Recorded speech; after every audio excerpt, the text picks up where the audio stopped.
नमस्कार, आप देख रहे हैं एटी मनी बनो अपना फाइनेंस मिनिस्टर। मैं हूं आपके साथ कविता थपलियाल। हफ्ते की शुरुआत हो चुकी है। अब ऐसे में एक बार फिर वक्त आ गया है आपके पोर्टफोलियो की ओर फोकस करने का, यानी आपकी निवेश रणनीति की ओर फोकस करने का और देखने का कि क्या आपने जिस लक्ष्य के लिए रणनीति बना रखी है, क्या आप अपने लक्ष्य में आगे बढ़ रहे हैं या नहीं।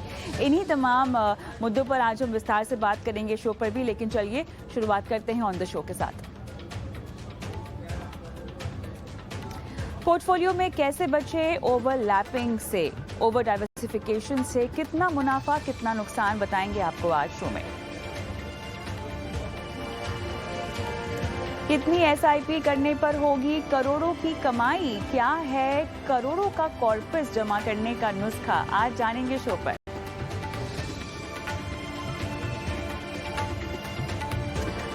लक्ष्य में कैसे बांटें फंड को, लक्ष्यों के मुताबिक रणनीति बनाने का क्या है फॉर्मूला।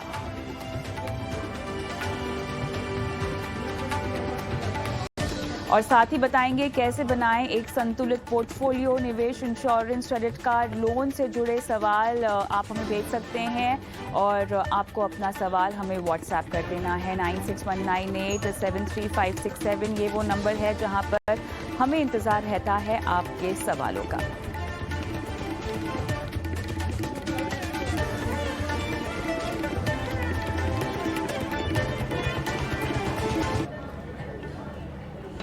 चलिए शो की शुरुआत करेंगे। और बहुत सारे दर्शक हमें अक्सर सवाल भेजते हैं जहां पर उन्होंने अपने पोर्टफोलियो में 10-12 फंड रखे होते हैं। अब क्लियरली हम कहते हैं कि आपको अपनी रणनीति जब अपनाते हैं तो 4 या उससे ज़्यादा 6 फंड आपको अपने पोर्टफोलियो में नहीं रखने चाहिए। ऐसा क्यों आपको कहा जाता है? ओवर डाइवर्सिफिकेशन या निवेश की ओवरलैपिंग क्या होती है, इसी पर आज हम विस्तार से बात करेंगे। इटी मनी के COO संतोष नवलानी हमारे साथ जुड़े हुए हैं। संतोष, स्वागत है आपका हमारी इस बेहद खास पेशकश में, जहां पर क्लियरली हमारा जो फोकस है वो फंड्स या निवेश की ओवरलैपिंग का है, जिसको हम ओवर डाइवर्सिफिकेशन के तौर पर भी कह सकते हैं। जैसा कि मैंने कहा कि बहुत दर्शक हैं जो बहुत सारे फंड्स पोर्टफोलियो में जोड़कर बैठे होते हैं और बाद में उन्हें समझ में नहीं आता कि इतने सारे फंड्स जो उन्होंने जोड़े हैं उसके बावजूद भी वो मुनाफा ज़्यादा क्यों नहीं कमा रहे हैं। आसान भाषा में अगर मुझे ओवरलैपिंग समझनी हो तो वो क्या होगी? कविता, ओवरलैप एक साइड इफेक्ट है बहुत सारे फंड्स खरीदने का। जब हम बहुत सारे फंड्स खरीदते हैं, आईपीओज में पैसा लगाते हैं, खुद से स्टॉक इन्वेस्टमेंट भी कर रहे होते हैं, कभी कोई एडवाइजर या फ्रेंड या कोलीग रिकमेंड करेगा या कोई एक्सपर्ट की अनाउंसमेंट टीवी पे होगी, तो हम लोग एक और फंड शामिल कर लेते हैं पोर्टफोलियो में, कोई एनएफओ का। तो इसका साइड इफेक्ट होता है कि हम एक शॉपिंग कर रहे होते हैं बेस्ट फंड्स या बेस्ट आइडियाज की, जो कि उस टाइम पे बेस्ट होते हैं। लेकिन जब हम खरीदते हैं इन्वेस्टमेंट्स इन म्यूचुअल फंड्स, वो मोस्टली हमारे लॉन्ग टर्म इन्वेस्टमेंट्स होते हैं। तो आइडियाज होते हैं शॉर्ट टर्म की और इन्वेस्टमेंट्स होती है लॉन्ग टर्म की। तो ये आइडियाज, शॉर्ट टर्म और लॉन्ग टर्म इन्वेस्टमेंट्स कंबाइन होकर हमारे पोर्टफोलियो में एक्चुअली इतने ज्यादा स्टॉक्स हो जाते हैं कि ये एक इंडेक्स फंड के जैसे काम करना शुरू कर देते हैं। और कभी कभी ऐसा होता है कि आपका जो पोर्टफोलियो मिक्स है वो ऐसा बन चुका होता है कि आपके पास ऐसे सेक्टर्स या स्टॉक्स ज्यादा होते हैं जो आउट ऑफ फेवर मार्केट में है। तो फिर इन्वेस्टर्स को लगता है कि उनका रिटर्न कम आ रहा है, जो कि आएगा ही, क्योंकि वो एक ओवरलैप के साइड इफेक्ट का शिकार हो चुके हैं। ओवरलैप का मतलब क्या होता है? ओवरलैप का मतलब ये है कि आप मल्टीपल फंड्स में इन्वेस्ट करके बैठे हैं और सोच रहे हैं कि आपका पोर्टफोलियो डाइवर्सिफाइड है। तो ये डाइवर्सिफाइड नहीं है, ये ओवर डाइवर्सिफाइड है। तो ओवर डाइवर्सिफाइड में क्या होता है कि आपके हर फंड मैनेजर के पास सेम तरीके के स्टॉक्स हो रहे होते हैं। जब आप डाइवर्सिफाई करते हैं तो आप सोचते हैं कभी एक फंड मैनेजर ने अच्छा परफॉर्म नहीं किया तो दूसरा कर लेगा, अगर एक स्टॉक नहीं चला तो तीसरा चल लेगा। लेकिन जब आप 10-15 फंड्स खरीद लेते हैं तो अगर यूनिवर्स जो फंड इन्वेस्टमेंट्स के लिए होती है वो टॉप 200, टॉप 300 या टॉप 500 मैक्सिमम स्टॉक्स होते हैं इंडिया में इन्वेस्ट करने के लिए, तो सब फंड्स में कॉमन स्टॉक्स होते हैं। तो अगर हर फंड में स्टॉक्स एक जैसे हैं और एक तरीके की इन्वेस्टमेंट की जा रही है तो रिटर्न भी सेम ही आएंगे। और रिटर्न जब सेम आएंगे तो आपको लगेगा कि कोई ओवर परफॉर्मिंग फंड मेरे पास है ही नहीं। तो ये एक बहुत ज्यादा साधारण साइड इफेक्ट है इंडिया में इस टाइम पे काफी निवेशकों का। और अगर आप 10-15 फंड्स खरीदते तो आपको क्वेश्चन समझना चाहिए कि ओवरलैप कैसे अवॉइड किया जाए। बिल्कुल, लेकिन यहाँ मैं चाहती हूँ कि आप हमें उदाहरण देकर समझाएं कि आखिर ओवरलैपिंग, ओवर डिवर्सिफिकेशन का केस कैसे सामने आता है। मान लीजिए किसी ने अपने पोर्टफोलियो में 10 फंड्स यहाँ पे शामिल कर रखे हों, जिसमें से 6 के 6 फंड्स यहाँ पर लार्ज कैप के ही हो, तो ऐसे केस में ओवर डिवर्सिफिकेशन का मामला तो है ही है, लेकिन आपके इन्वेस्टमेंट पोर्टफोलियो में ओवरलैपिंग ऑफ इन्वेस्टमेंट कैसे हो रही है? क्योंकि एक ही तरह की कैटेगरी है जो मुख्य तौर पर 50% से ज़्यादा आपके पोर्टफोलियो में जगह लेती है। सो कविता, अगर आपको एग्जाम्पल से समझना है तो पहले हमको ये समझना पड़ेगा कि लार्ज कैप, मिड कैप और स्मॉल कैप की डेफिनेशन क्या है सेबी के हिसाब से। तो सेबी की म्यूचुअल फंड कैटेगरी रेगुलेशंस बोलते हैं कि इंडिया के टॉप 100 स्टॉक्स को बोला जाता है लार्ज कैप। इंडिया के 101 नंबर से लेके 250 के नंबर के मार्केट कैप स्टॉक को बोला जाता है मिड कैप, और 251 ऑनवर्ड्स बोला जाता है स्मॉल कैप। तो अगर आप लार्ज कैप फंड में इन्वेस्ट कर रहे हैं तो सेबी के रेगुलेशंस के हिसाब से फंड मैनेजर को कम से कम 80% अपने पैसे एक लार्ज कैप स्टॉक्स में ही लगाने पड़ते हैं। तो अगर आप एग्जांपल लीजिए, कोई एक म्यूचुअल फंड हो लार्ज कैप, बड़ा नामी और अच्छे परफॉर्मेंस वाला, और उसमें 10,000 करोड़ का पैसा मैनेज हो रहा है इन्वेस्टर्स का। अब 10,000 करोड़ में से 8,000 crore compulsory large cap stocks में ही जाएंगे, जबकि लार्ज कैप की डेफिनेशन है टॉप 100 स्टॉक। तो मतलब 8,000 करोड़ आपके टॉप 100 स्टॉक्स में ही जा सकते हैं, इसके अलावा नहीं जा सकते। बाकी 20% से भी छूट देता है, आप मिड कैप, स्मॉल कैप में भी डाल सकते हैं। तो जब आप पूरे फंड्स देखेंगे, इंडिया में इस टाइम पे करीब 40 के आसपास लार्ज कैप फंड्स होंगे। ये 40 के आसपास जो लार्ज कैप फंड्स हैं, ये सभी ये टॉप 100 स्टॉक्स को पे ही लिमिटेड है, ये उनसे बाहर नहीं जा सकते 80% ऑफ द पोर्टफोलियो के टाइम पे। तो अगर कॉमन सेंसिकल हम सोचेंगे तो हम समझेंगे कि हर फंड के पास सिमिलर स्टॉक्स रहेंगे, और आप डेटा को एनालाइज करेंगे तो देखेंगे 60 to 70%, एट टाइम्स 75% जो स्टॉक्स होते हैं वो अक्रॉस और लार्ज कैप कॉमन होते हैं। अगर आप उदाहरण के तौर पे किसी पोर्टफोलियो को ब्रेक डाउन करेंगे तो देखेंगे कि Infosys, ICICI bank, HDFC, TCS, Reliance Industries, Bharti Airtel, ये कॉमन स्टॉक्स हर पोर्टफोलियो में रहेंगे। तो अगर आपके नॉर्मल स्टॉक्स जो हैं पूरे पूरे मिला के 50-60% सबके पास कॉमन है, तो 50-60% ऑफ द टाइम्स पोर्टफोलियो सबके लिए कॉमनली रिटर्न जनरेट करेगा। तो ये बहुत ही नॉर्मल चीज है होना, बिकॉज सिर्फ टॉप 100 स्टॉक्स में ही आपको लगाना है और 80% आपको पैसा वहां पे खर्च करना है अपना। अगर आप मिड कैप देखेंगे तो वहां पे 150 स्टॉक्स हैं। तो अगर आप डेटा एनालाइज करेंगे, जैसे हम लार्ज कैप का देखा, तो उसमें आप देखेंगे तो 30 से 40% स्टॉक्स कॉमन होते हैं हर मिड कैप फंड्स में। आप कोई भी उठा के 2 फंड उठा के देख लीजिए, आपको 30 या 40% स्टॉक्स कॉमन ही मिलेंगे।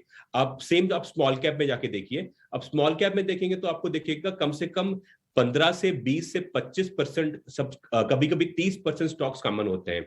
तो अगर आप देखेंगे तो अगर आप लार्ज कैप में मोर देन 1 फंड ले रहे हैं तो आप शायद डाइवर्सिफाई पोर्टफोलियो कर ही नहीं रहे, क्योंकि जो नंबर ऑफ स्टॉक्स है बहुत लिमिटेड है, सिर्फ 100, और हर फंड मैनेजर को पैसा वहीं लगाना है, और 60 to 70%, 80% पोर्टफोलियो कॉमन है।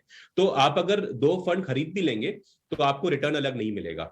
और मिड कैप में आप जाएंगे तो शायद आप 2 फंड खरीद सकते हैं, और 2 के ऊपर मत करिए क्योंकि 40% स्टॉक्स कॉमन है। स्मॉल कैप में आप बोल सकते हैं कि ओवरलैप बहुत कम है तो मैं थोड़े ज्यादा पैसे या ज्यादा फंड खरीद लूंगा, लेकिन पोर्टफोलियो कंस्ट्रक्शन के हिसाब से आप स्मॉल कैप में ज्यादा पैसा लगाते नहीं है। कभी भी 20 या 30% के ऊपर आपका पूरा पोर्टफोलियो का स्मॉल कैप में नहीं जाता है। तो वहां पे 3 फंड लेके आप ओवर डाइवर्सिफाई हो जाएंगे फिर से।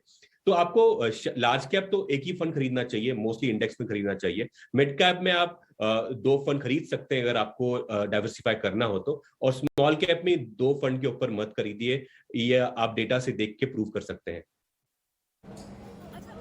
बिल्कुल, लेकिन यहाँ पर अगर मैं कोर पोर्टफोलियो की मैं बात करूँ, आपने मेजर कैटेगरीज अपने पोर्टफोलियो में शामिल कर रखी है और अगर वो वेल डाइवर्सिफाइड है, उसके बाद अगर आप एक सेक्टर फंड अपने पोर्टफोलियो में शामिल करते हैं, तो क्या इस स्थिति में भी आपका निवेश रेपिटेटिव होता है या ओवर डाइवर्सिफाई होता है, या फंड्स या निवेश की ओवरलैपिंग होती है? क्योंकि ऐसा बहुत सारे लोग करते हैं। मान लीजिए अगर आपने एक फ्लेक्सी कैप ही ले लिया और आपके पास अगर एक प्योर लार्ज कैप है, तो ये तो आपका कोर पोर्टफोलियो का हिस्सा हो सकता है, लेकिन उसके बाद आपने एक सेक्टर फंड भी पोर्टफोलियो में शामिल कर दिया, तो कितना रिपीट होगा आपका इन्वेस्टमेंट, कितने रिपीट होंगे आपके स्टॉक्स जो एक फंड में ऑलरेडी होंगे?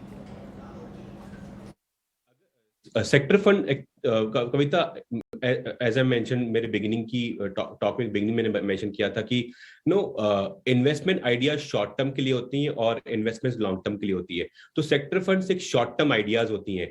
अगर आप सेक्टर फंड्स को परमानेंटली पोर्टफोलियो में शामिल कर देंगे तो आपको हमेशा वो एक सेक्टोरल या कॉन्सेंट्रेशन रिस्क पैदा करेगा पोर्टफोलियो के अंदर।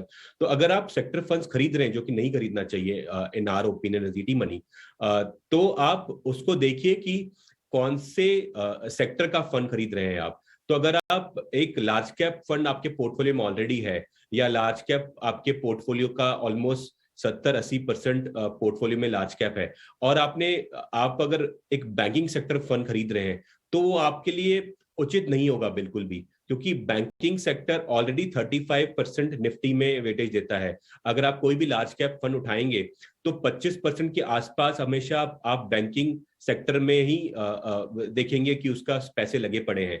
तो अगर ऑलरेडी आपके पैसे का 25% लगा पड़ा है बैंकिंग सेक्टर स्टॉक्स में, तो आपको एक सेक्टर फंड खरीदना नहीं चाहिए, ये हम बोलेंगे। तो बैंकिंग सेक्टर फंड अवॉइड करिए। तो आप पहले देखिए कि आपके ऐसे जैसे बैंकिंग एग्जांपल हमने लिया, आप देखिए कि बाकी पोर्ट सेक्टर में आपका अलोकेशन क्या है। जहां पे आपको लगता है कि आपका अलोकेशन बहुत कम है, फॉर एग्जांपल अगर निफ्टी का वेटेज हेल्थ केयर में मुझे एग्जैक्टली याद नहीं है, शायद 8% के आसपास है, तो अगर आपके पोर्टफोलियो में बिकॉज आपके पास ऐसे फंड्स हैं उसमें सिर्फ 3 या 4% फार्मा या हेल्थ केयर कंपनीज पड़ी हुई हैं, तो आपको लगेगा कि आपको शायद एक फार्मा फंड खरीदना चाहिए, तो आप खरीदिए, लेकिन ये देख के करिए कि आप कब तक उसको होल्ड करेंगे। वो एक इंपॉर्टेंट एस्पेक्ट होता है। तो आप पहले तो अंडरस्टैंड करिए कि कौन से सेक्टर में आप अंडर एक्सपोज्ड हैं, उन्हीं सेक्टर का एक सेक्टर फंड खरीदिए, नहीं तो आपको खरीदने की जरूरत नहीं है।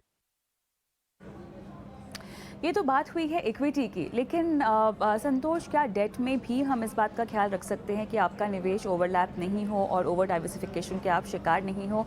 क्या यही नियम हम डेट पोर्टफोलियो जब डिज़ाइन कर रहे हों तब क्या लागू होते हैं? कैसे समझाएंगे आप?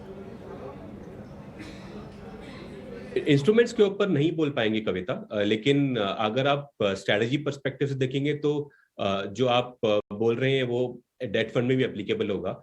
तो एग्जाम्पल के तौर पे लेते हैं, अगर आप एक कॉर्पोरेट बॉन्ड फंड में इन्वेस्ट कर रहे हैं, तो आप देखेंगे कि इंडिया में triple A rated companies by definition बहुत ही ज्यादा नहीं है। तो 80% जो एसेट्स होते हैं कॉर्पोरेट बॉन्ड फंड में, वो ट्रिपल ए रेटेड पेपर्स में ही लगाना पड़ता है फंड मैनेजर को।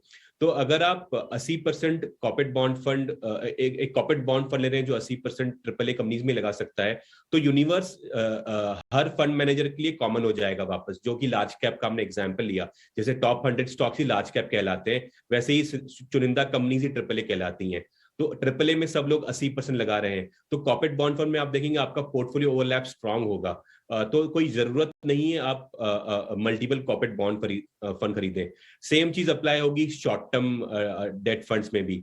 अगर शॉर्ट टर्म फंड देखेंगे तो उनका ड्यूरेशन मैनेजमेंट करना पड़ता है 2 या 3 साल के पेपर्स में, तो शायद वहां पे आपको बहुत डाइवर्सिफाइड परफॉर्मेंस मिल सकता है, लेकिन बिकॉज ड्यूरेशन कंट्रोल रहता है तो ज्यादा यील्ड्स नहीं मिल पाती फंड मैनेजर को, तो इसलिए वहां पर भी फायदा नहीं पड़ेगा मल्टीपल शॉर्ट टर्म फंड लेके। हाँ, अगर आप क्रेडिट रिस्क फंड में बिलीव करते हैं, जो कि ET money will not recommend retail investors के लिए क्रेडिट रिस्क फंड खरीदना, तो आप शायद वहां डाइवर्सिफाई करिए, क्योंकि क्रेडिट रिस्क फंड्स में by definition fund manager invest कर रहा होता है यील्ड के लिए, और वो क्रेडिट रेटिंग को ज्यादा बियॉन्ड अ पॉइंट बॉदर नहीं करते हैं। तो हर फंड मैनेजर का अलग अलग स्टाइल होता है एक क्रेडिट रिस्क फंड को मैनेज करने का, तो आप वो फंड ले सकते हैं। उसमें शायद आप 2 फंड लेंगे तो आपका ओवरलैप का चिंता नहीं होगा, क्योंकि अलग अलग स्ट्रैटेजी आ रही होगी। तो डेट फंड्स में आप स्ट्रैटेजी को डाइवर्सिफाई करवाइए, ना कि फंड के थ्रू। तो आप एक कॉर्पोरेट बॉन्ड फंड लीजिए और एक शॉर्ट टर्म फंड लीजिए, जो दैट आपको एक 2 से 5 साल के ड्यूरेशन में इंटरेस्ट रेट भी प्ले करने को मिले और क्रेडिट रेटिंग पे भी प्ले करने को मिले।